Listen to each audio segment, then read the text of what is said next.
It has been said that the character and fate of a civilization depends upon how the people perceive their existence in relation to the cosmos.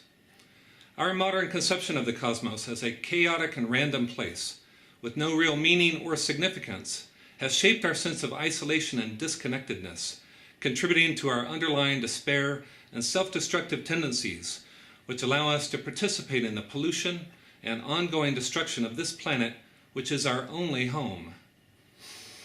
We may live in artificial cities and think of the sun as just some convenient electrical light suspended in the sky, but eventually we all have to come to terms with who we are and the nature of this scenery that we exist within.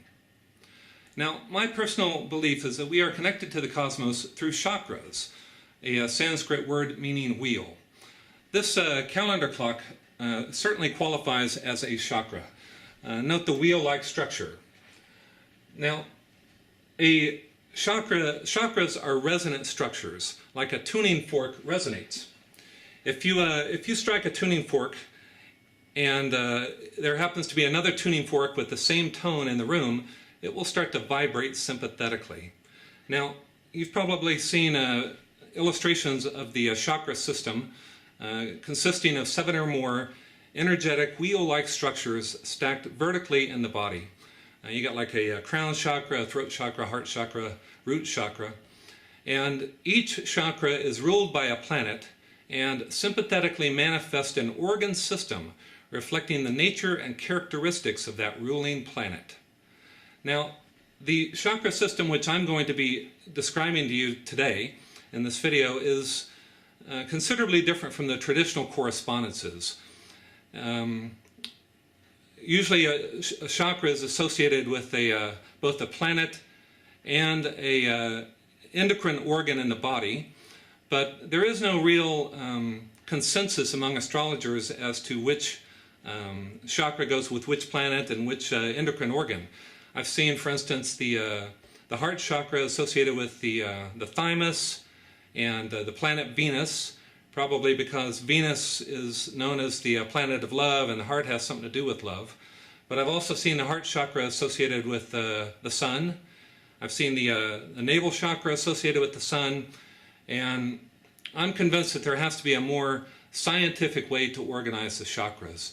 So let's take a look at this. I've put together this chakra poster, and this is what I consider a scientific organization of the chakras. Now, you may have heard there's an old Sufi saying that the universe is a great man and man is a small universe. And I think it's even more accurate to say that the solar system is a great man and man is a small solar system. What this is basically saying is that the solar system shares the same essential organization as a human body. Now, the difference is that the solar system is a photosynthetic being, and the cellular nature of this being is only revealed on planet Earth, where plants grow to form the flesh or the tissue of this photosynthetic being. And animals, which also live on the heart chakra or the heart planet, are complementary organisms, and we are complementary to the solar system as a whole. Now, in this video, I'm going to be talking about 2 chakras in particular, the crown chakra and the heart chakra. And the crown chakra is ruled by the sun and sympathetically manifests an organ system consistent with the sun. And the sun is the central governing body of the solar system in the same way that the brains, our brains, are the central governing organ of our bodies. And the sun's magnetosphere, it's called the heliosphere, is equivalent to the pituitary gland. Now, the pituitary gland has been referred to as the conductor of the endocrine orchestra.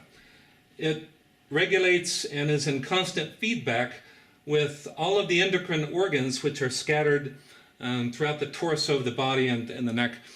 And in the same way, the sun's magnetosphere is also in constant contact and communication with all of the planetary magnetospheres.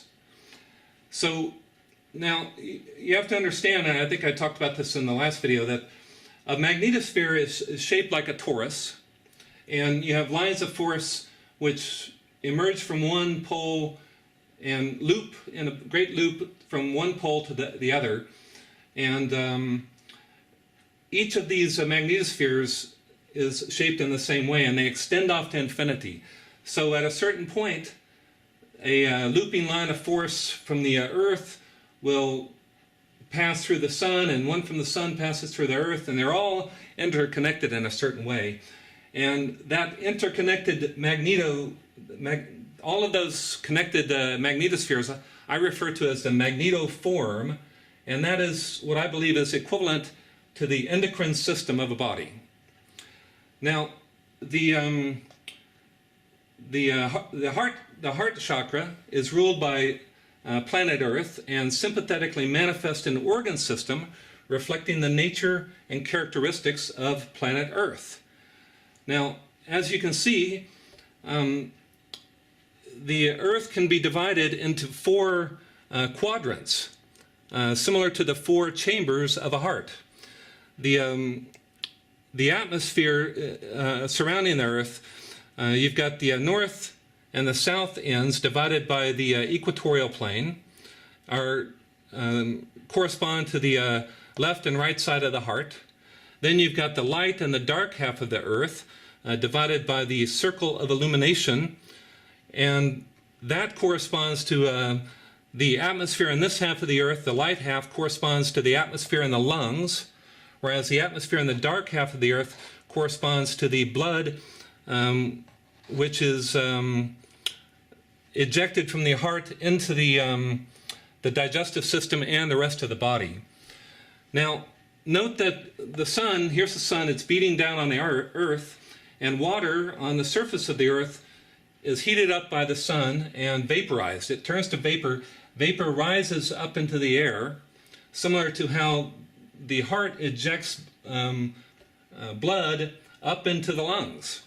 And once it gets up into the lungs, it forms the clouds up there. And then the Earth is spinning, and it's carried around by the spinning Earth. The atmosphere moves with the Earth, and it moves to the dark side of the Earth, where it's cooler. And that atmosphere then condenses and falls as rain. So what you have is you have the equivalent of a circulatory system. It's called the hydrologic cycle. And this is the circulatory system of this photosynthetic being. Now, this is a photosynthetic being, and photosynthesis is driven by plants. And if you look here, I've got 2 trees that I've drawn here. These obviously don't exist, but they're symbolic of the 2 phases of photosynthesis. Photosynthesis, there's a light phase and a dark phase. Now, the light phase of photosynthesis occurs when light from the sun interacts with chlorophyll in plants to drive a chemical reaction, which charges, it's a molecule called ATP, which is the equivalent of a cellular battery, which powers all of the activities of a cell. And in the process of doing that, it also releases as a waste product oxygen into the atmosphere. The plants release oxygen. Then in the dark phase of photosynthesis, which can occur in the absence of light, the ATP, which was generated in the light phase, is used to, carbon dioxide is extracted from the atmosphere and used to assemble sugar molecules, which are then linked together to form cellulose, which is the structure of plants. So, and in the process down here, that's using the carbon dioxide. Now, animals are complementary organisms. We don't use photosynthesis. We use a complementary process which is known as cellular combustion. And it has to do with eating and digesting food. Remember, up here in the photosynthesis, the plants release oxygen as a waste product. We inhale that oxygen as we breathe into our lungs, and it's absorbed into the blood passing through the lungs, ejected through the heart down into the digestive system and the rest of the body. And then down here is where cellular combustion takes place. Cellular combustion uses the oxygen from plants to burn plant material, which we take in and digest as food, to generate ATP, the same ATP that plants use. And that ATP that we generate is used to power all of the cellular activities of our body so that we can operate this thing as a vehicle. And in the process of this cellular combustion, burning the sugar molecules from plants, we release carbon dioxide, the same carbon dioxide that they use in their dark phase to make plant material. So it's a perpetuum mobile of life here. We are complementary organisms to this photosynthetic organism. Now, you may have heard of the concept of Gaia, which is it's a beautiful concept. It was introduced by a man named James Lovelock, and it's the idea that the Earth is a living organism, complete with its own physiology. And this is an extremely important concept, but it's also a little bit misleading because it sort of gives the idea that the Earth is like some giant bacteria or something floating in space, surrounded by all these dead planets otherwise, right? But it misses this picture here of how we're complementary. And I think instead of thinking of the Earth as an organism, it's more useful to think of the Earth as an organ system, an integrated organ system within this being. So that basically covers this video here. I wanted to talk about these two chakras here in particular. And in the next video, I'm going to be going into more detail about the heart chakra here. And I'm also going to be introducing you to two very important characters which have a profound influence on your health, and they're named Ida and Pingala. So, all right, thanks for watching.